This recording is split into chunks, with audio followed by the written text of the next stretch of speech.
In the gilded halls of Ravencrest Palace, where ancient tapestries whisper secrets of centuries past, a single moment of rejection would shatter the very foundation of the Caledonian monarchy. When King Alexander IV turned his back on Queen Isabella during the most crucial ceremony of their reign, the cameras captured more than just a royal snub. They witnessed the beginning of the end of a dynasty that had ruled for over 800 years. What the world didn't know was that this cold gesture was the culmination of a betrayal so profound, so carefully orchestrated, that it would expose corruption reaching into the highest echelons of power, threaten the lives of those who discovered the truth, and ultimately force a kingdom to choose between tradition and justice.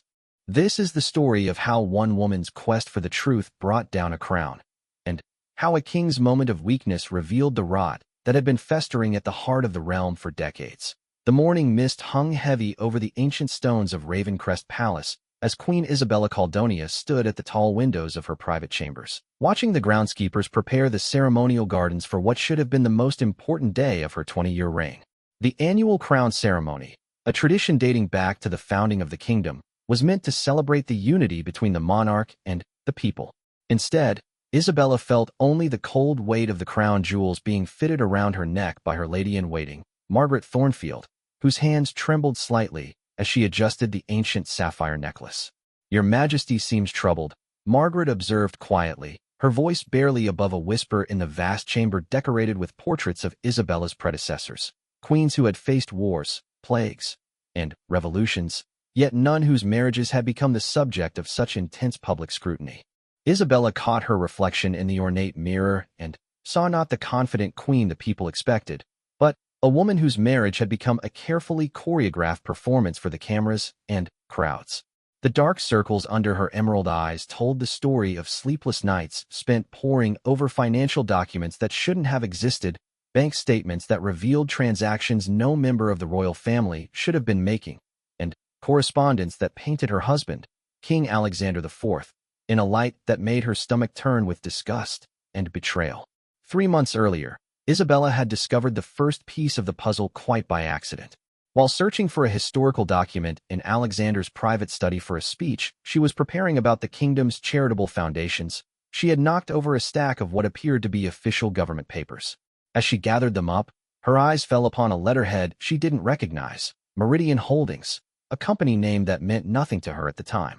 The document detailed a payment of 12 million ducats to an account in the Cayman Islands, signed with Alexander's distinctive flourish and bearing the royal seal. At first, Isabella had convinced herself there must be a reasonable explanation. Perhaps it was a confidential government operation, or foreign aid being distributed through private channels to maintain diplomatic secrecy. Alexander had always been protective of state business, insisting that certain matters were too sensitive for even his queen to know about. But the nagging doubt had grown stronger each day, especially when she began noticing other irregularities. Phone calls that ended abruptly when she entered rooms, meetings that were mysteriously canceled when she expressed interest in attending, and a growing distance between herself and her husband that went far beyond the normal strains of royal duty. The breakthrough had come 2 weeks ago when Dr. Helena Vasquez, the kingdom's chief financial auditor, had requested an urgent private meeting with the queen.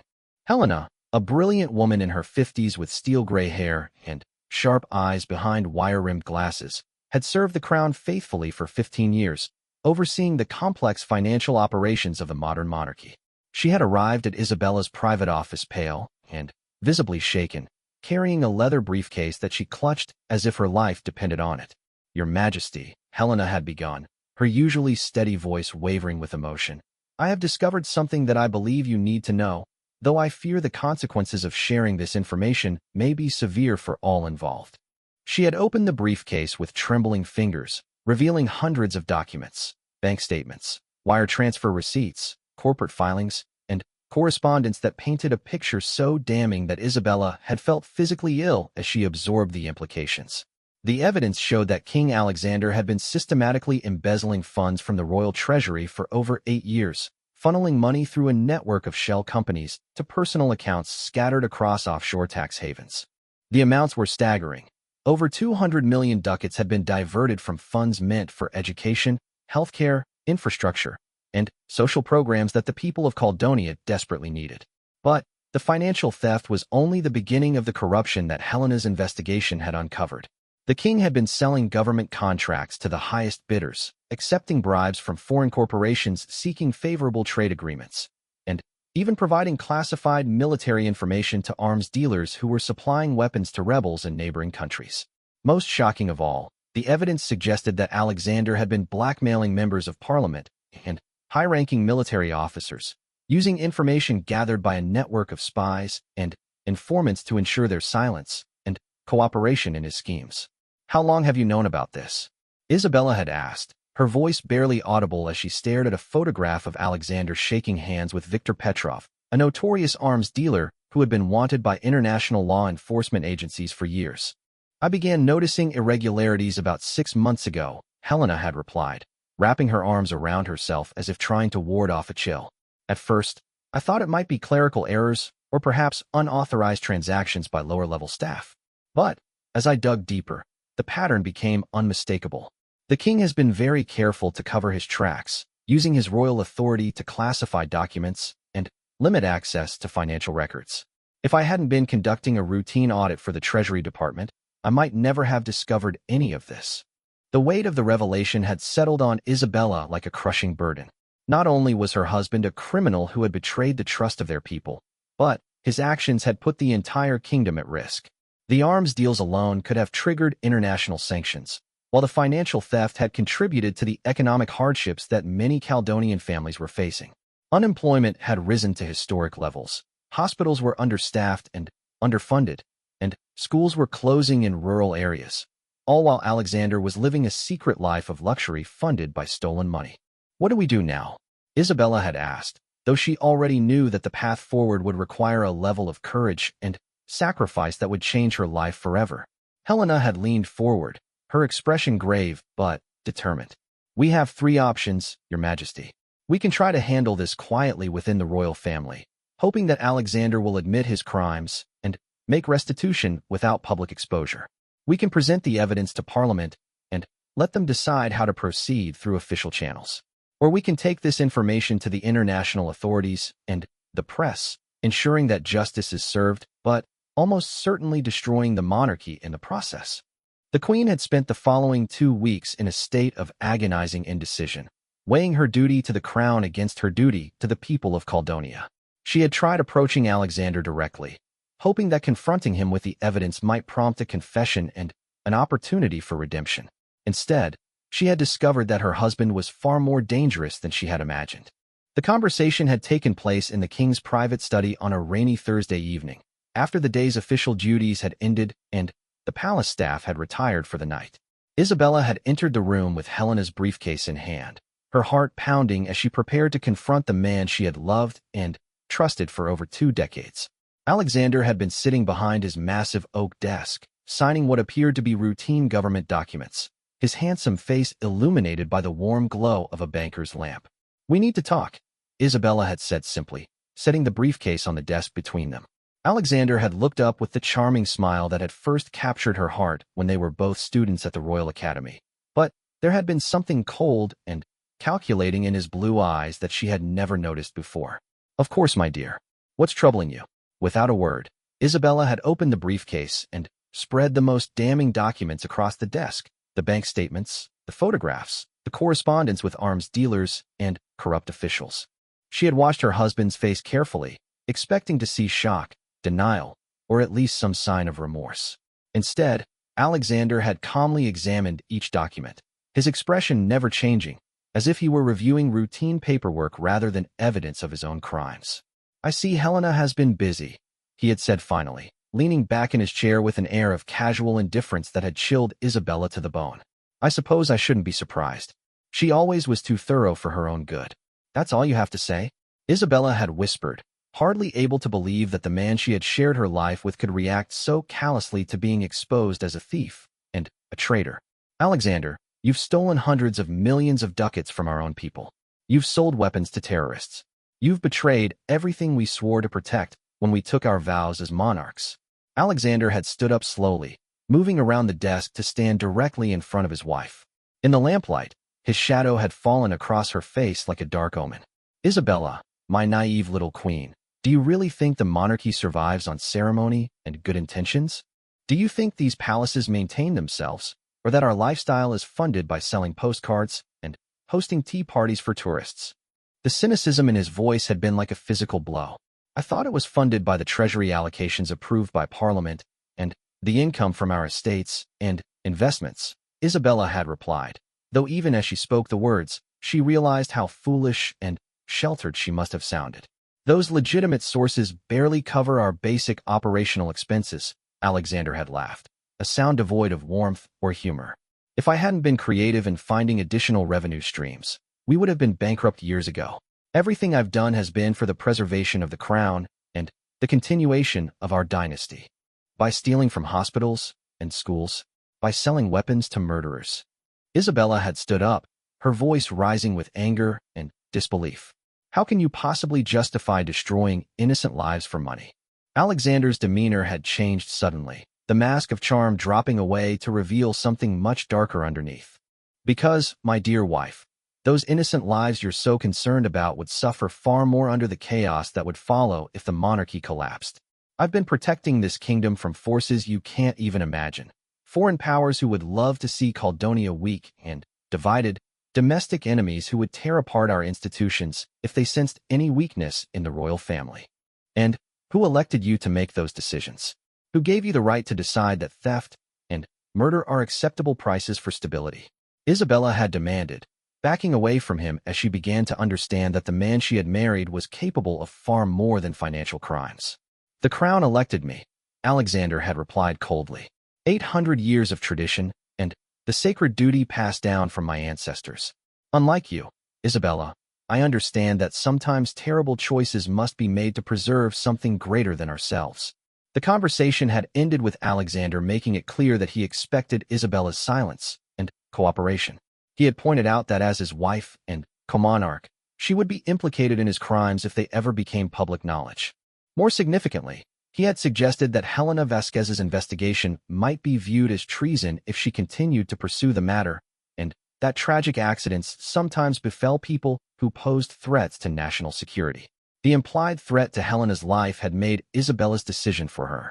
She could not allow an innocent woman to be harmed because of her husband's corruption, nor could she continue to live with the knowledge that her silence was enabling the ongoing theft of resources that could improve the lives of countless Caledonian citizens. She had spent the days since that confrontation secretly working with Helena to compile additional evidence, and to identify allies within the government and military who might be willing to support them when the truth was finally revealed. Now, standing in her chambers on the morning of the crown ceremony, Isabella knew that this would be the last day of her life as Alexander's queen and partner in the monarchy. The plan she and Helena had developed was risky and would almost certainly result in her exile or imprisonment, but it was the only path forward that allowed her to maintain her integrity and protect the kingdom she had sworn to serve. The ceremony would provide the perfect opportunity to expose Alexander's crimes to the world. Representatives from dozens of foreign governments would be in attendance, along with international media and thousands of Caledonian citizens who had gathered to celebrate their monarchy. When Alexander reached the traditional moment in the ceremony where he would present Isabella with the crown of devotion, a symbolic gesture representing the unity between king and queen, she would refuse to accept it and would instead present him with the evidence of his crimes before the assembled crowd. Margaret finished adjusting Isabella's jewelry and stepped back to survey her work. You look magnificent, Your Majesty. The people will be so pleased to see you. Isabella smiled sadly, knowing that this would likely be the last time anyone addressed her with that title. Thank you, Margaret. You've been wonderfully loyal, and I want you to know that whatever happens today, it has nothing to do with any failure on your part. Before Margaret could ask what she meant, there was a knock at the chamber door. Your Majesty, called the voice of Sir Edmund Blackwood, the palace's chief of protocol. His Majesty is ready to proceed to the ceremonial hall. Isabella took a deep breath and walked toward the door, carrying herself with the regal bearing that had been drilled into her since childhood. As she stepped into the corridor where Alexander was waiting, resplendent in his ceremonial uniform decorated with medals and honors that now seemed like mockeries of true service, she met his eyes without flinching. Whatever love had once existed between them was gone, replaced by a cold determination to see justice done regardless of the personal cost. The procession to the ceremonial hall was a blur of music, flowers, and cheering crowds who had no idea that they were witnessing the end of an era. Isabella smiled and waved as protocol demanded, but her mind was focused on the moment that was rapidly approaching. The moment when she would destroy her marriage, her position, and quite possibly her life in order to save her kingdom from the man walking beside her. The great ceremonial hall of Ravencrest Palace had never looked more magnificent than it did on that fateful morning, with sunlight streaming through the ancient stained glass windows and casting rainbow patterns across the marble floors where 8 centuries of Caledonian royalty had been crowned, married, and laid to rest. The hall could accommodate nearly 3,000 guests, and every seat was filled with a carefully curated mixture of foreign dignitaries, government officials, military leaders, religious figures, and prominent citizens who had been selected to represent the broader population of the kingdom. Queen Isabella processed down the central aisle with practiced grace, nodding to familiar faces and maintaining the serene expression that had been her public mask for 2 decades of royal duties. But beneath the surface calm, her heart was racing as she spotted the key figures who would play crucial roles in the events about to unfold. Helena Vasquez sat in the section reserved for senior government officials, her face pale but resolute as she clutched a leather portfolio that contained copies of the most damning evidence against the king. General Marcus Sterling, the head of the Royal Guard, and one of the few military leaders who had not been compromised by Alexander's blackmail schemes, stood at attention near the throne platform, his weathered face betraying no hint of the conversation he and Isabella had shared 2 days earlier. That conversation had taken place in the palace's ancient chapel, where Isabella had gone to pray for guidance and strength before implementing her plan. General Sterling had found her there, kneeling before the altar in the quiet sanctuary that had provided comfort to generations of royals facing impossible decisions. The general, a man in his 60s with silver hair and scars from his service in the border wars, had served the crown faithfully for over 30 years and had built a reputation as one of the most honorable men in the kingdom. "Your Majesty," he had said quietly, removing his military cap as he approached the altar, "I hope you'll forgive the intrusion, but I believe we need to speak about matters that concern the security of the realm." Isabella had turned from her prayers to find the general's kind brown eyes filled with a mixture of respect and concern. "General Sterling, you're always welcome in this sacred space. Please, sit with me."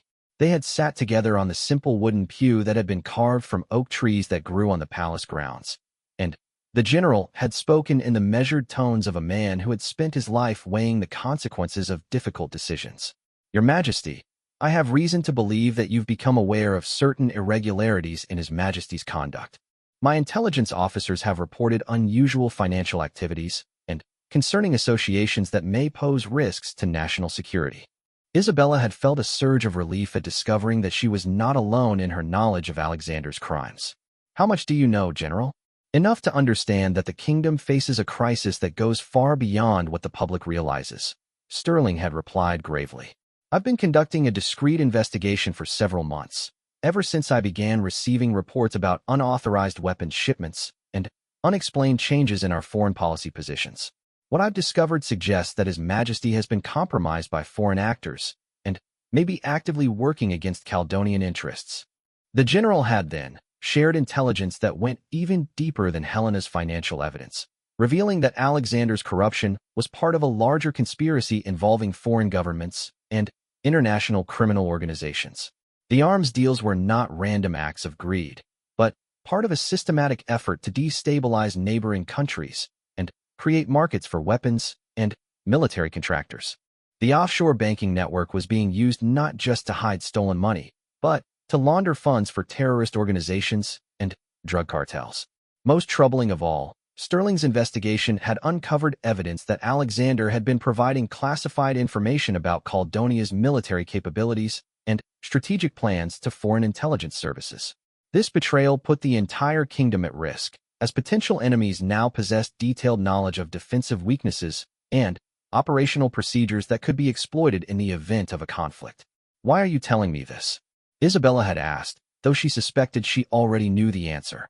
"Because, Your Majesty, I believe you're planning to take action during tomorrow's ceremony, and I want you to know that you'll have the support of loyal elements within the military and government when you do," the general had replied. "But I also want to make sure you understand the full scope of what you're confronting. This isn't just about financial corruption or even treason. This is about a systematic effort to destroy our kingdom from within. The general had gone on to explain that he had identified a network of loyal officers and officials who were prepared to act when the truth was revealed. However, he had also warned that Alexander's supporters and co-conspirators would not go quietly, and that the aftermath of any public exposure would likely involve significant civil unrest and possibly even violence. Are you prepared for that possibility, Your Majesty? Sterling had asked. Once you cross this line, there will be no going back. The monarchy as we've known it will cease to exist, and you'll be placing yourself in considerable personal danger. Isabella had considered the question seriously, weighing her fear for her own safety against her duty to the people of Caldonia. General, I've spent weeks trying to find an alternative that might allow the truth to come out without destroying everything we've worked to build. But I've come to understand that sometimes institutions become so corrupted that they can only be saved through destruction and rebuilding. Now, as she took her place on the throne platform beside Alexander, Isabella could see General Sterling's carefully positioned officers throughout the hall, ready to maintain order and protect innocent bystanders when the revelation came. She could also see several individuals who she knew were part of Alexander's conspiracy, their faces confident and unsuspecting as they anticipated another routine royal ceremony that would reinforce their comfortable positions within the corrupt system. The ceremony proceeded according to ancient protocol, with readings from the kingdom's founding charter, musical performances by the royal orchestra, and speeches from various officials praising the monarchy's service to the nation. Archbishop Morrison, the elderly religious leader who had officiated at Isabella and Alexander's wedding 23 years earlier, delivered a sermon about duty, sacrifice, and the sacred responsibility of leadership that seemed to take on prophetic significance given what was about to unfold. As the ceremony progressed, Isabella found her attention drawn to the faces in the crowd.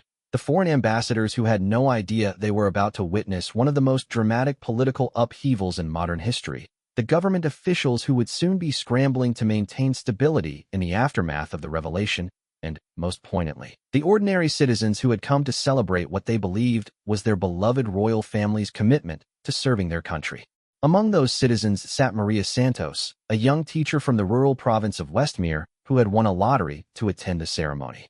Maria had brought her 8-year-old daughter, Sophia, who sat wide-eyed in her best dress, clutching a small Caledonian flag and gazing at the queen with the kind of pure admiration that made Isabella's chest tight with emotion. Isabella realized that her actions today would shatter Sophia's innocent faith in the fairy tale monarchy, but that allowing Alexander's crimes to continue would ultimately cause far more harm to children like Sophia whose schools and communities were being starved of resources by the king's theft. The moment of truth arrived as Archbishop Morrison called for the traditional exchange of devotion, the climactic ritual where the king and queen would reaffirm their commitment to each other and to the nation. Alexander rose from his throne with the practiced grace of a man who had performed this ceremony many times before, lifting the ornate crown of devotion from its velvet cushion. The ancient crown, crafted from Caledonian gold and set with emeralds mined from the kingdom's mountains, symbolized the unbreakable bond between the royal couple and their shared dedication to the welfare of their subjects. "My beloved queen," Alexander said, his voice carrying clearly through the hall's perfect acoustics, "I present to you this crown as a symbol of our eternal unity and our sacred duty to the people of Caldonia." This was the moment Isabella had been preparing for, the point of no return that would change everything. As Alexander stepped toward her with the crown raised, she stood from her throne and took a step backward, her movement so unexpected that a murmur of confusion rippled through the assembled crowd. "I cannot accept that crown," Isabella said, her voice steady and clear despite the thundering of her heart. "Not from a man who has betrayed everything it represents."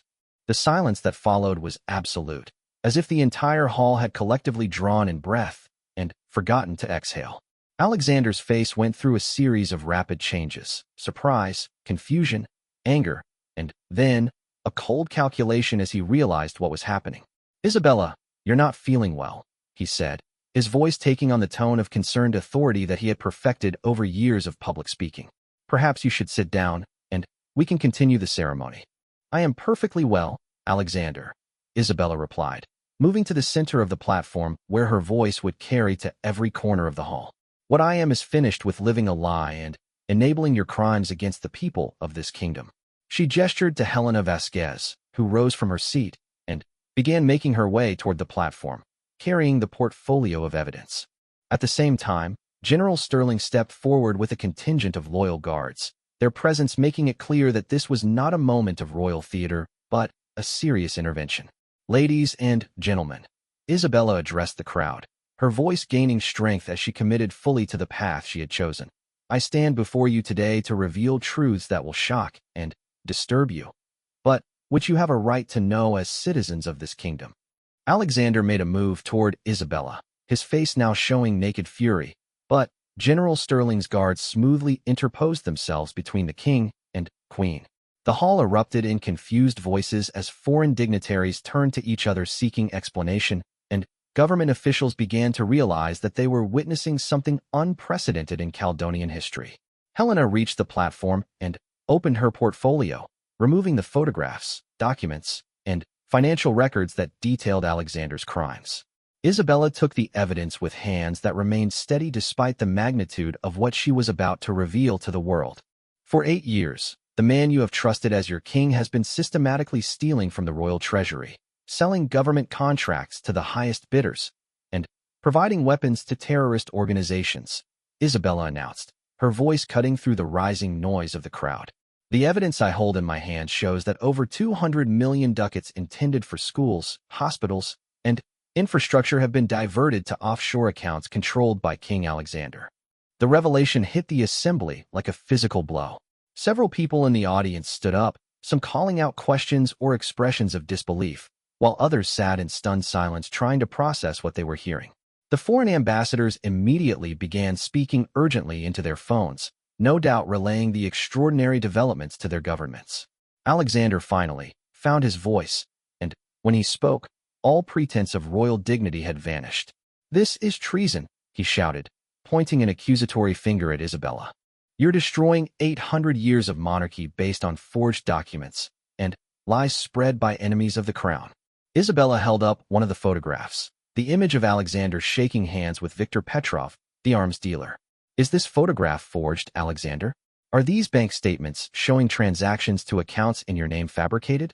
Are the recorded phone conversations where you discuss weapons shipments to rebel groups in neighboring countries somehow fake?" The impact of seeing the physical evidence was immediate and devastating. Even those who might have been inclined to dismiss Isabella's words as the ravings of an unstable queen could not argue with the documentation that Helena had compiled. The photograph alone was enough to confirm that their king had been associating with known criminals, and the financial records provided clear evidence of massive theft. As the implications began to sink in, different sections of the audience reacted in different ways. The ordinary citizens who had come to celebrate their monarchy sat in shocked silence, many of them beginning to weep as they realized that their trust had been betrayed. The government officials began frantically consulting with each other, trying to understand what this revelation meant for the stability of their institutions. The military officers who were not part of General Sterling's loyal circle looked around uncertainly, unsure whether they should intervene to protect the king or accept what appeared to be a legitimate exposure of criminal activity. But it was Alexander's reaction that provided the most dramatic confirmation of his guilt. Rather than continuing to deny the charges or demanding an investigation to clear his name, he suddenly lunged toward Helena, clearly intending to seize the evidence and destroy it. The move was so obviously that of a guilty man trying to hide proof of his crimes that even his supporters in the audience could not miss its significance. General Sterling's guards immediately restrained Alexander, but not before he had managed to shout threats that removed any doubt about his character. "You have no idea what you've done, Isabella. The forces I've been dealing with don't accept betrayal lightly. You've signed your own death warrant, and you've doomed this kingdom to chaos." The admission that he had indeed been dealing with forces that might threaten the kingdom was the final piece of evidence needed to convince even the skeptics in the audience. Isabella felt a moment of profound sadness as she watched the man she had once loved reveal himself as someone she had never truly known. The immediate aftermath of Isabella's revelation transformed the great ceremonial hall into a scene of controlled chaos that would be remembered as one of the most dramatic moments in modern royal history. Within minutes of Alexander's outburst and subsequent restraint by General Sterling's guards, the carefully orchestrated ceremony had devolved into urgent conferences between foreign dignitaries, frantic phone calls from government officials, and tearful conversations among ordinary citizens who struggled to comprehend the magnitude of their monarch's betrayal. Ambassador Catherine Whitmore of the neighboring Kingdom of Astoria, a seasoned diplomat in her 50s who had witnessed numerous international crises during her career, immediately recognized the global implications of what she had just witnessed. She discreetly activated the secure communication device in her handbag, transmitting a coded message to her government. Crown fallen. Coup suspected. Recommend immediate security assessment. Within hours, neighboring countries would be mobilizing their intelligence services and military units, uncertain whether Caledonia's political upheaval might spill across their borders. Helena Vasquez, meanwhile, had taken charge of securing the evidence, working with General Sterling's technicians to create multiple copies of the documents and photographs that would be needed for the criminal investigations that were certain to follow. As the kingdom's chief financial auditor, she understood that the legal proceedings would require meticulous documentation and chain of custody protocols that could withstand challenges from Alexander's defense attorneys and any corrupt officials who might attempt to suppress the evidence. Your Majesty, General Sterling approached Isabella as she stood on the platform, surrounded by loyal guards who were protecting her from the growing crowd of journalists and officials seeking statements. We need to move you to a secure location immediately. My intelligence indicates that His Majesty's associates may attempt to retaliate before we can fully assess the scope of the conspiracy. Isabella nodded, understanding that her safety was now in serious jeopardy. Alexander's threats about forces that don't accept betrayal were not empty words. The arms dealers, foreign agents, and corrupt officials who had profited from his schemes would view her as a direct threat to their operations and freedom. What about Alexander? What happens to him now? He'll be taken into military custody pending formal charges, Sterling replied grimly. Given the evidence of treason and the potential for foreign intelligence involvement, this falls under military jurisdiction. The civilian courts will handle the financial crimes, but the national security violations require immediate action. As Isabella was escorted from the hall through a side entrance normally used by palace staff, she caught glimpses of the reaction spreading through the crowd. Maria Santos, the young teacher from Westmere, was holding her daughter Sophia close while trying to explain why the ceremony had ended so abruptly. The child's confused questions, "Mama, why are they arresting the king? Is Queen Isabella in trouble?" captured the bewilderment that millions of Caledonian citizens would soon be feeling as news of the revelation spread throughout the kingdom. The secure location General Sterling had chosen was the palace's war room, a heavily fortified chamber beneath the main building that had been constructed during the Cold War era to serve as a command center during national emergencies. The room's thick concrete walls were lined with communication equipment, secure phone lines, and computer terminals that could access military and intelligence networks while remaining protected from electronic surveillance or attack.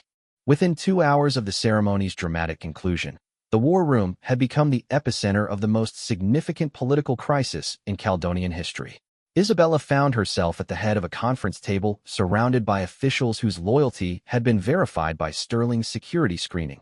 Deputy Prime Minister Robert Thornton, a career civil servant whose integrity had never been questioned, Justice Minister Sarah Chun, one of the kingdom's most respected legal minds, Defense Secretary Admiral James Crawford, a decorated naval officer who had served with distinction in international peacekeeping operations, and Dr. Elena Rodriguez, the Director of National Intelligence, whose comprehensive understanding of the kingdom's security apparatus would be crucial in unraveling Alexander's network of criminal associates. The situation is unprecedented in our constitutional history, Deputy Prime Minister Thornton began, his normally calm demeanor showing signs of strain as he reviewed the emergency protocols that had been developed for various crisis scenarios. We have a reigning monarch who has been exposed as a criminal and a traitor, a queen who has essentially declared herself in opposition to her husband's authority, and a government structure that was never designed to handle this level of institutional breakdown. Justice Minister Chun, a brilliant woman in her 40s whose legal expertise had helped modernize Caledonia's judicial system, spread out constitutional documents and legal precedents on the table. The immediate legal questions are staggering, she said, adjusting her glasses as she reviewed centuries-old laws that might apply to the current situation. Our Constitution provides for the removal of a monarch in cases of mental incapacity or abdication. But there's no clear procedure for handling criminal charges against a sitting king. The treason statutes technically apply to everyone, including royalty, but they've never been tested against someone with sovereign immunity. Admiral Crawford, whose weathered face reflected decades of military service, leaned forward with the bearing of a man accustomed to making difficult decisions under pressure. From a practical standpoint, we need to secure the kingdom's defenses immediately. If Alexander has indeed been sharing military secrets with foreign powers, we have to assume that our enemies know our weaknesses and may be planning to exploit the current chaos. I've already ordered a comprehensive review of our strategic plans and defensive positions. Dr. Rodriguez, a sharp-eyed woman whose intelligence background had given her insights into the darker aspects of international politics, opened a classified file that contained preliminary findings from her agency's investigation into Alexander's foreign connections. The scope of the security breach is worse than we initially realized, she reported grimly. Our analysis of the communications and financial records suggests that Alexander's network extends into at least 6 foreign countries and involves multiple terrorist organizations, arms dealers, and hostile intelligence services. Isabella listened to these assessments with growing alarm, realizing that her decision to expose Alexander's crimes had unleashed consequences far beyond what she had anticipated. What does this mean for the safety of our citizens? She asked. If we're compromised to this extent, are we vulnerable to attack or invasion? Not immediately, Admiral Crawford replied, though his tone was cautious. Our military remains strong and loyal, and neighboring countries are unlikely to risk open conflict given the international attention this crisis is receiving. But we do face significant risks from terrorist attacks, cyber warfare, and economic manipulation by hostile forces who may see this as an opportunity to destabilize our region. The conversation was interrupted by an urgent communication from General Sterling, who was coordinating security operations throughout the palace and the capital city. Your Majesty, we have a developing situation. 3 of the government officials who were present at the ceremony have disappeared from their homes, along with their families. We believe they may be fleeing the country or attempting to destroy evidence of their involvement in His Majesty's schemes. The news that co-conspirators were actively working to escape justice added urgency to their deliberations. Dr. Rodriguez immediately began coordinating with international law enforcement agencies to monitor border crossings and freeze assets that might be used to fund escape attempts. Justice Minister Chun started drafting emergency judicial orders that would allow for the rapid detention of suspects and the seizure of evidence. As the initial shock of the revelation began to settle, Isabella found herself grappling with the personal cost of her decision to expose Alexander's crimes. 23 years of marriage had ended in a single moment of public humiliation and betrayal. The fairy tale royal romance that had captured the imagination of the Caledonian people was revealed to be a sham built on lies and corruption. More painfully, Isabella began to understand that her own naivety and trust had enabled Alexander's crimes to continue for years. I should have known, she said quietly, speaking as much to herself as to the officials around the table. There were signs I ignored, questions I didn't ask, inconsistencies I explained away because I wanted to believe in the man I thought I had married. Deputy Prime Minister Thornton, whose own marriage of 30 years had weathered various political storms, spoke with gentle understanding. Your Majesty, manipulation and deception are unfortunately common tools of those who commit these types of crimes. Alexander appears to have been a master at maintaining separate personas: the public king, the private husband, and the criminal conspirator. It would have been nearly impossible for anyone, regardless of their proximity to him, to see through such an elaborate deception. Helena Vasquez, who had joined the group in the war room after securing the evidence, provided additional context that helped explain how Alexander had managed to hide his activities for so long. The financial schemes were remarkably sophisticated, she explained, pointing to charts and graphs that illustrated the flow of stolen money through various accounts and shell companies. He used his royal authority to classify many transactions, limiting the number of people who could review them. He also deliberately spread the theft across multiple budget categories and time periods, making it extremely difficult to detect patterns. The investigation was revealing that Alexander's corruption was not the work of an opportunistic individual taking advantage of his position, but rather a carefully planned operation that had required years of preparation and the cooperation of multiple accomplices. The arms deals, in particular, showed evidence of sophisticated logistics and international coordination that suggested involvement by professional criminal organizations or foreign intelligence services. As the evening progressed, reports began filtering in from across the kingdom about the public's reaction to the dramatic events at the palace. Television broadcasts and social media were filled with expressions of shock, anger, and confusion as citizens struggled to process the revelation that their king had betrayed their trust so thoroughly. Protests were forming in major cities, with some demonstrators calling for the complete abolition of the monarchy, while others demanded that Isabella take the throne and restore honor to the institution. The international reaction was equally intense. Financial markets were plummeting as investors worried about Caledonia's political stability, while foreign governments were issuing careful statements expressing concern about the situation and calling for peaceful resolution of the crisis.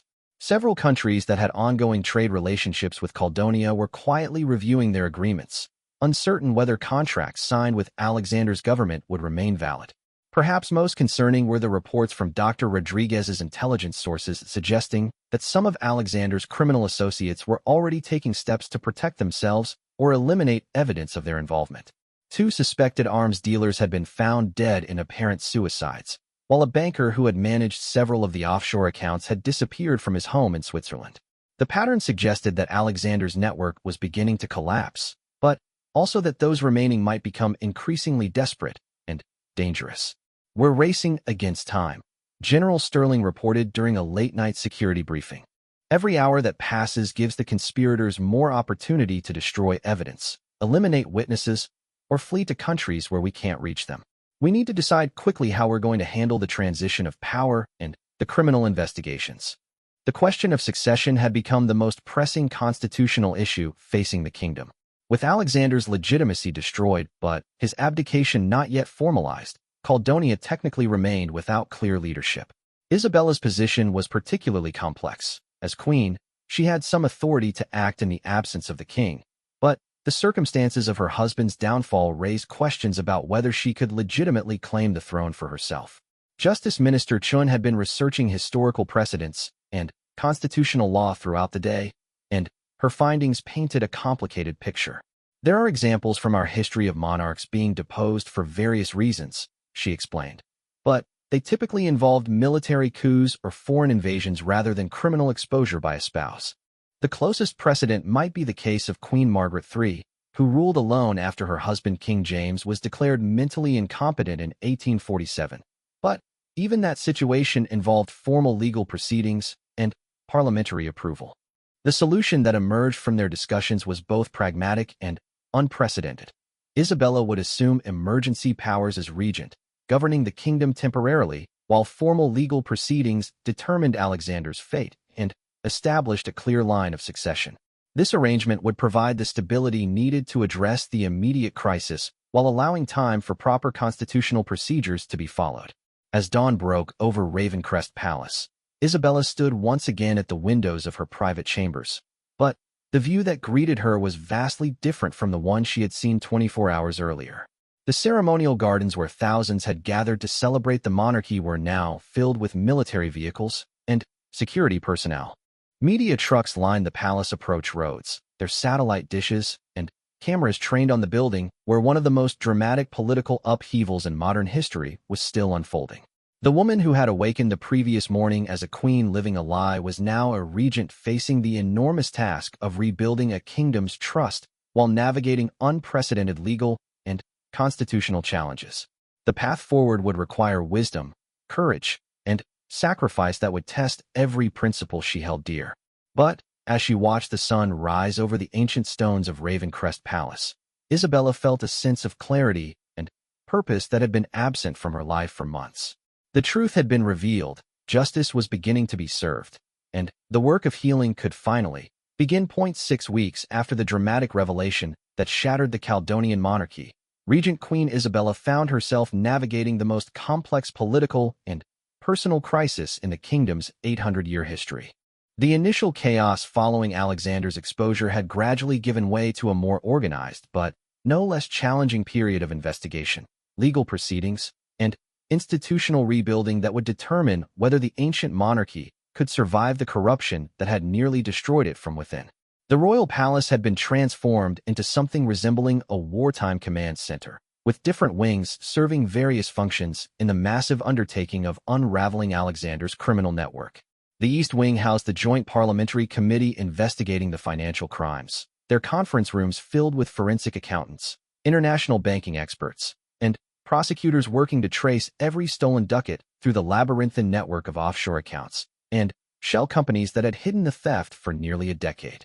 Helena Vasquez had been appointed as the chief coordinator of the financial investigation, working 18-hour days to provide the detailed analysis that would be essential for both criminal prosecutions and civil recovery efforts.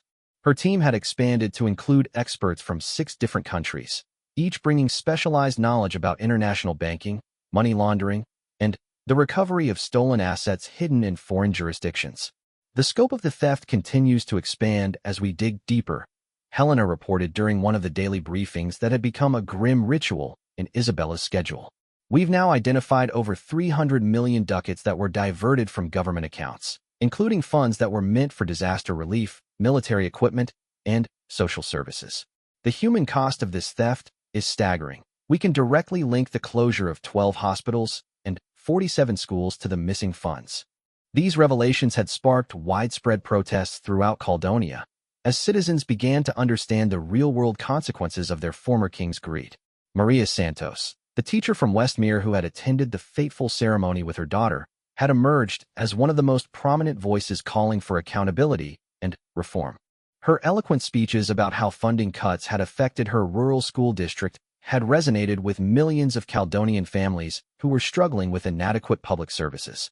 "My daughter Sophia asked me why the king would steal money from her school," Maria had said during a televised address to the nation, her voice carrying the pain and anger of parents across the kingdom.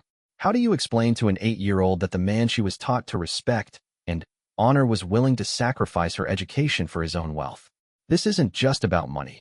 It's about the betrayal of every child who deserved better. The criminal investigation had revealed that Alexander's corruption extended far beyond simple theft, encompassing a web of international crimes that had put Caledonia's national security at serious risk.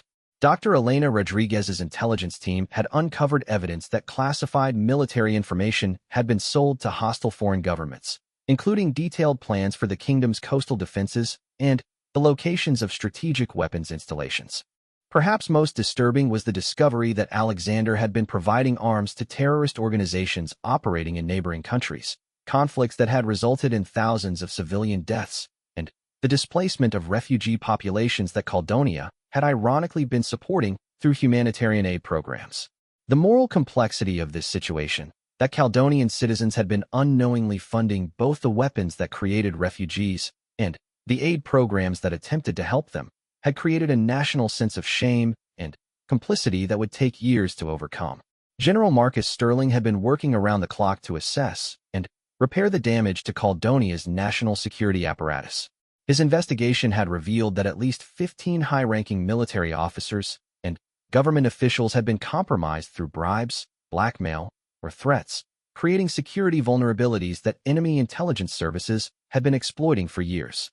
"We're essentially rebuilding our entire defense structure from the ground up," Sterling explained during a classified briefing with Isabella and her Security Council.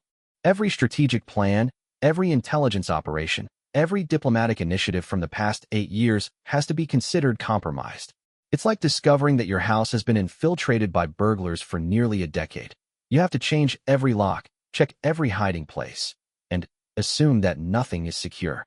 The international implications of Alexander's crimes had created diplomatic challenges that threatened Caledonia's relationships with its closest allies.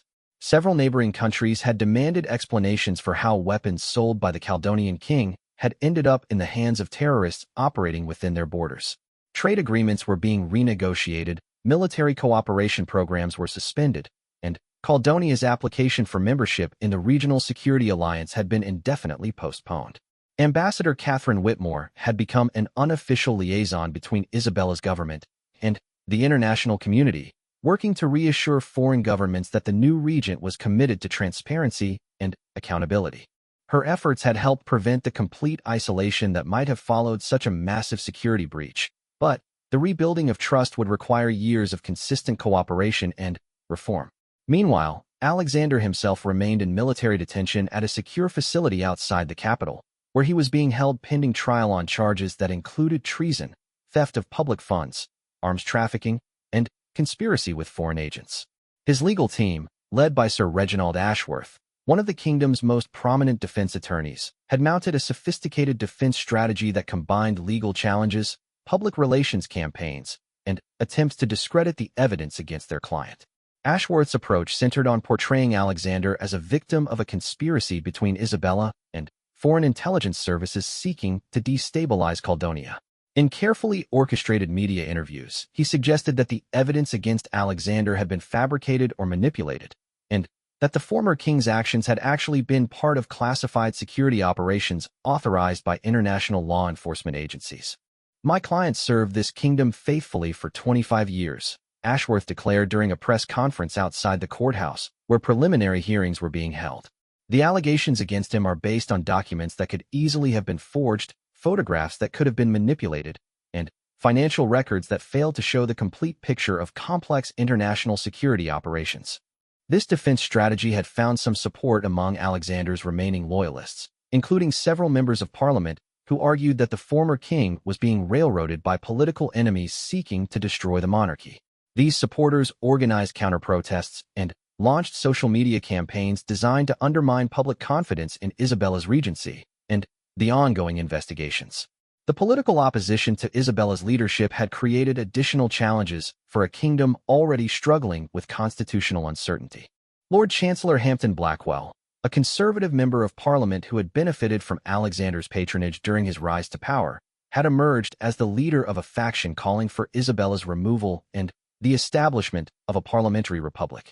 "The Queen has destroyed the monarchy through her reckless accusations and political grandstanding," Blackwell argued during heated parliamentary debates that were broadcast live to a nation desperate for clarity about their future. "She has prioritized her personal vendetta against her husband over the stability and security of our kingdom. The time has come to move beyond this failed institution and embrace a modern form of government that serves the people rather than the ambitions of a discredited royal family." These attacks on Isabella's legitimacy were particularly painful because they contained elements of truth that she herself had wrestled with during the long nights when she questioned whether her decision to expose Alexander had been the right choice. The monarchy was indeed in crisis. The kingdom was facing serious security and economic challenges, and her own future remained uncertain as legal proceedings slowly worked their way through the courts. The personal cost of her decision had been even more devastating than the political consequences. Isabella's relationship with her two adult children, Prince Michael and Princess Catherine, had been severely strained by their father's downfall and their mother's role in exposing his crimes. Both had initially refused to believe the evidence against Alexander, viewing Isabella's accusations as betrayal of their family and their heritage. Prince Michael, 28 years old and serving as a helicopter pilot in the Royal Navy, had requested emergency leave to return to the palace when news of the scandal broke. His confrontation with Isabella had been one of the most painful moments in a period filled with heartbreak and difficult choices. "How could you do this to him? To us? To the crown?" Michael had demanded during a private meeting in Isabella's study, his normally respectful demeanor replaced by anger and confusion that reminded her of his childhood tantrums. "Dad may have made mistakes, but destroying him publicly was not the answer. We could have handled this privately, found ways to make restitution without humiliating the entire royal family." Princess Catherine, 25, and working as a pediatric nurse in the capital's children's hospital, had been equally devastated by the revelations about her father's crimes. Unlike her brother, her anger was directed not at Isabella but at Alexander, whose theft of healthcare funding had directly impacted her work and the children she cared for every day. "I've been wondering why we've had such severe budget cuts and supply shortages," Catherine had told her mother during an emotional conversation that lasted until dawn. "Now I know that my own father was stealing money from sick children to fund his criminal operations. How am I supposed to face my patients knowing that their suffering was partly caused by my family?" The division between her children reflected the broader split within Caledonian society about how to process the trauma of Alexander's betrayal. Some citizens supported Isabella's courage in exposing the truth, viewing her as a hero who had sacrificed her personal happiness for the good of the kingdom. Others blamed her for destroying the stability and traditions that had anchored their society for centuries. Public opinion polls showed the kingdom almost evenly divided on whether the monarchy should be abolished, reformed, or maintained in its traditional form under Isabella's leadership. This uncertainty had created a political paralysis that was hampering efforts to address the practical challenges facing the government and economy.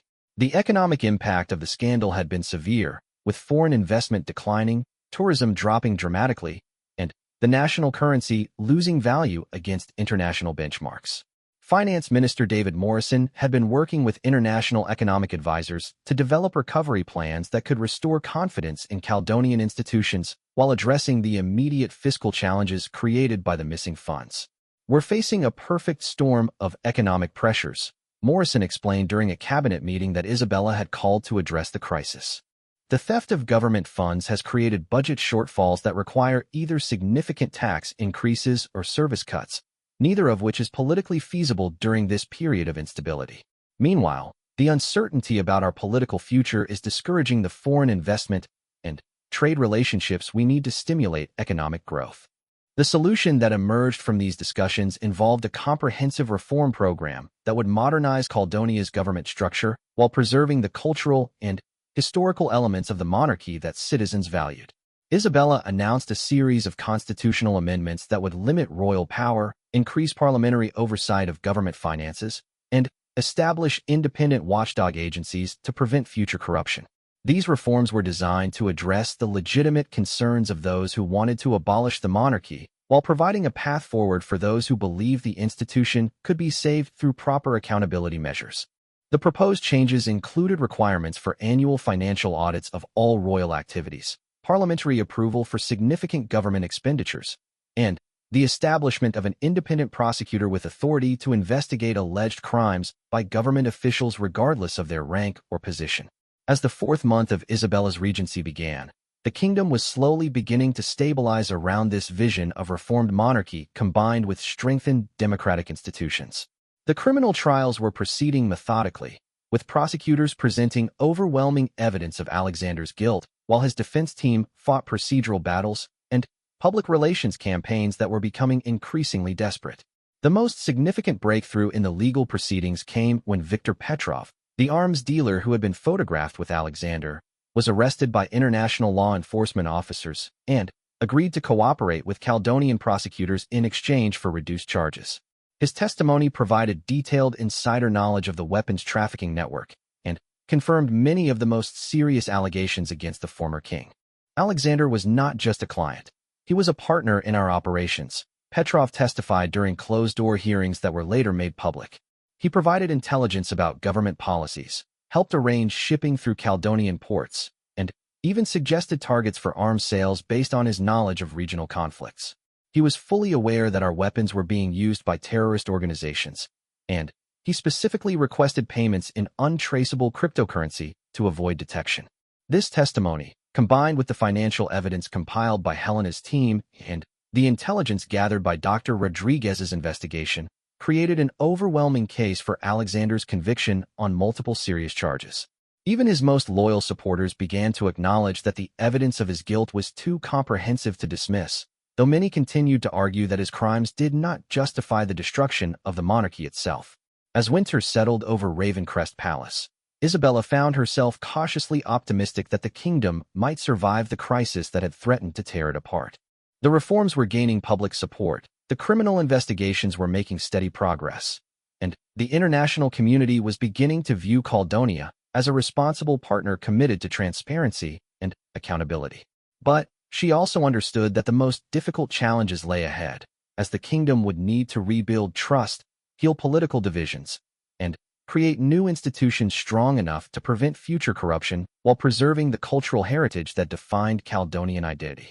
The path forward would require wisdom, patience, and a level of political courage that would be tested with every difficult decision that lay ahead. 2 years after the ceremony that changed the course of Caledonian history, the kingdom had emerged from its constitutional crisis as a fundamentally different nation, one that had learned to balance the preservation of cherished traditions with the necessity of modern accountability and transparency. The trials of former King Alexander had concluded with his conviction on 17 separate charges, including treason, theft of public funds, arms trafficking, and conspiracy with foreign agents. He had been sentenced to life imprisonment without the possibility of parole, a judgment that had been upheld by the Supreme Court of Appeals despite aggressive legal challenges from his defense team. Regent Queen Isabella had successfully navigated the complex transition period by working closely with Parliament to implement the constitutional reforms that had been approved by national referendum 6 months after Alexander's arrest. The new Caledonian constitution established a carefully balanced system where the monarchy retained its ceremonial and cultural importance, while real political power was shared between an elected parliament and an expanded system of judicial oversight that could hold all government officials accountable for their actions. The kingdom's recovery had been remarkable in many respects, driven by Isabella's commitment to transparency and reform that had gradually restored international confidence in Caledonian institutions. The stolen funds had largely been recovered through aggressive international legal actions coordinated by Helena Vasquez's Financial Crimes Unit, which had become a model for other countries dealing with similar corruption scandals. Over 250 million ducats had been returned to government accounts and immediately invested in the hospitals, schools, and infrastructure projects that had suffered during Alexander's criminal reign. Maria Santos, the teacher whose daughter Sophia had attended the fateful ceremony, had been elected to Parliament as a representative from Westmere Province, running on a platform of educational reform and government accountability that resonated with voters across the kingdom. Her first legislative achievement was the passage of the Educational Transparency Act, which required detailed public reporting of all education funding and created citizen oversight committees to monitor school district finances. This law ensures that no child will ever again have to suffer because someone in power decided that their education was less important than personal wealth, Maria declared during the bill signing ceremony, where 8-year-old Sophia, now 10, stood proudly beside her mother as Isabella signed the legislation into law. The economic recovery had been aided by a surge in international business interest in Caledonia, as foreign companies and investors were attracted by the reformed legal system and the transparency measures that made corruption much more difficult to hide. Tourism had rebounded even stronger than before, as visitors were fascinated by the kingdom that had chosen reform over revolution and had emerged with its cultural heritage intact, but its government fundamentally modernized. General Marcus Sterling had been promoted to Minister of National Security, overseeing the complete restructuring of Caledonia's defense and intelligence apparatus. The security reforms had eliminated the vulnerabilities that Alexander's corruption had created while establishing new protocols for information sharing and oversight that prevented any single individual from compromising national interests for personal gain. "We've built a security system that is actually more robust than what we had before," Sterling reported during a public briefing that exemplified the new openness of Caledonian government operations. "The checks and balances we've implemented ensure that multiple people must review and approve any sensitive operations, making it virtually impossible for someone to betray national interests without detection." The international community had responded positively to these changes, with Caledonia's application for membership in the Regional Security Alliance finally being approved after extensive review of the reformed government structure. Trade relationships had been strengthened, and several countries had specifically requested Caledonian expertise in developing anti-corruption measures for their own governments.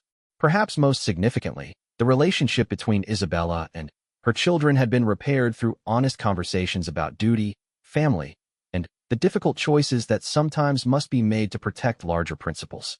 Prince Michael had returned from his naval service to take on a more active role in the reformed monarchy, working particularly on veterans' affairs and military family support programs that had been underfunded during his father's regime. "I've come to understand that my mother made the only choice she could make when she discovered the truth," Michael said during a candid television interview that marked his official return to royal duties. "It took me a long time to see past my anger and disappointment to recognize that she chose the kingdom over her personal comfort and our family's reputation. That's exactly the kind of courage and sacrifice that true leadership requires." Princess Catherine had taken an even more active role in the reformed monarchy, using her medical background to spearhead healthcare reform initiatives that ensured the restored funding would be used effectively to improve medical services throughout the kingdom. Her work had included establishing community health centers in rural areas and expanding mental health services for citizens struggling with trauma related to the political crisis. The most visible symbol of Caledonia's transformation had been the renovation of Ravencrest Palace itself, which had been converted from a private royal residence into a partially public institution that combined traditional ceremonial functions with modern governmental operations. Citizens could now tour most of the palace, including the Great Ceremonial Hall where Isabella had made her historic revelation, and the building housed the new Government Transparency Center where all official documents and financial records were available for public review. Isabella's personal quarters had been moved to a smaller, more modest wing of the palace, reflecting the reduced role of the monarchy in day-to-day governance, while maintaining the dignity and ceremonial importance of the institution. She had never remarried, dedicating herself entirely to the work of rebuilding the kingdom and establishing precedents for future monarchs who would operate under the reformed constitutional system. The transformed ceremony hall had become a pilgrimage site of sorts for visitors from around the world who were interested in studying how a nation could successfully navigate the transition from corruption to accountability without losing its cultural identity or descending into chaos. International delegations regularly visited to study the Caledonian model of reform, and Isabella had become a sought-after speaker at conferences on governance, transparency, and institutional change. On the second anniversary of the dramatic ceremony, Isabella stood once again before a gathered crowd in the Great Ceremonial Hall, but this time the audience consisted of citizens who had been elected to participate in the annual Accountability Review, a new tradition where randomly selected Caledonian residents could question government officials directly about their performance and use of public resources. 2 years ago, I stood in this same place and made a choice that I knew would change our kingdom forever. Isabella addressed the crowd, her voice carrying the confidence of a leader who had been tested by crisis and emerged stronger. I chose truth over comfort, accountability over tradition, and the welfare of our people over the preservation of my personal happiness. The crowd, which included many of the same citizens who had witnessed the original ceremony, listened with respectful attention as Isabella reflected on the lessons learned during the difficult period of transition and reform.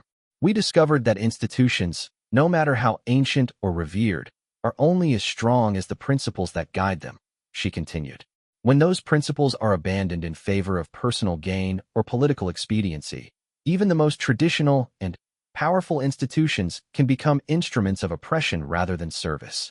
The ceremony concluded with the reading of the annual Transparency Report, a comprehensive document that detailed every aspect of government spending, royal activities, and institutional performance during the previous year. The report was distributed free to every citizen and posted online in multiple languages, ensuring that no one would ever again be able to claim ignorance about how their government was operating. Dr. Elena Rodriguez, who had been promoted to Director of Democratic Institutions, presented the security section of the report, which included details about international cooperation, counterintelligence operations, and the ongoing monitoring of former associates of Alexander's criminal network. We can report that no credible security threats related to the previous corruption scandal remain active, Rodriguez announced. The last of the foreign intelligence operatives who had been compromised by the former king's activities have been identified and either prosecuted or expelled from the kingdom. Our international partners have verified that the security vulnerabilities created by his crimes have been fully addressed. Helena Vasquez, now serving as Caledonia's first Director of Financial Accountability, presented the fiscal report that showed the kingdom's finances were not only fully recovered, but actually stronger than they had been before Alexander's thefts began. The recovered funds, combined with increased efficiency and transparency measures, had allowed for significant investments in education, healthcare, and infrastructure while maintaining fiscal responsibility. The economic data demonstrates that transparency and accountability are not obstacles to prosperity. They are the foundation of sustainable growth and development. Helena reported to applause from the assembled citizens. When people can trust their institutions and know that public funds are being used properly, they are more willing to contribute through taxes, more likely to invest in local businesses, and more confident about their future. The transformation of Caledonia had not been without challenges and setbacks. The political opposition led by Lord Chancellor Hampden Blackwell had continued to argue for the complete abolition of the monarchy, though their support had gradually declined as the reformed system proved its effectiveness. Some international observers had initially predicted that the kingdom would descend into chaos or revolution, but the careful management of the transition and the genuine commitment to reform had confounded those pessimistic expectations. Perhaps the most poignant moment of the anniversary ceremony came when Sofia Santos, now 12 years old and serving as a youth representative on the Citizen Oversight Committee, presented Isabella with a letter signed by students from schools throughout the kingdom. "Your Majesty," Sophia read from the letter with poise that would have made her mother proud. "We want to thank you for making sure that our schools have the money they need to give us a good education. We know it was hard to tell the truth about the king, but you did it anyway because you cared about us more than about yourself. We promise to work hard in school and to always tell the truth, even when it's difficult, because that's what good citizens do." Isabella accepted the letter with tears in her eyes, knowing that these children represented the future of a kingdom that had chosen reform over revolution, accountability over expediency, and hope over fear. The little girl who had sat wide-eyed in her best dress during the ceremony 2 years ago had grown into a confident young citizen who understood the importance of integrity and transparency in government. As the ceremony concluded and the participants began to leave the hall, Isabella remained for a few moments in quiet reflection. The ancient stones of Ravencrest Palace had witnessed 8 centuries of royal ceremonies, but none had been more significant than the moment when one queen had chosen to sacrifice everything she held dear in order to save the institution she had sworn to serve.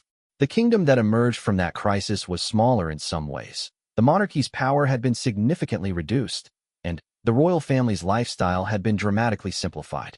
But it was also stronger, more just, and more deserving of its citizens' trust and support.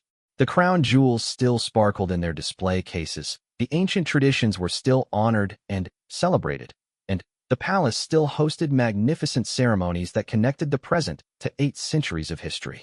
The difference was that now those traditions served the people rather than concealing crimes against them. The ceremonies celebrated genuine achievements rather than covering up failures, and the institution itself had been transformed from a potential source of corruption into a bulwark against it. Isabella smiled as she walked through the palace corridors toward her modest quarters, passing portraits of her predecessors who had ruled in different times under different circumstances.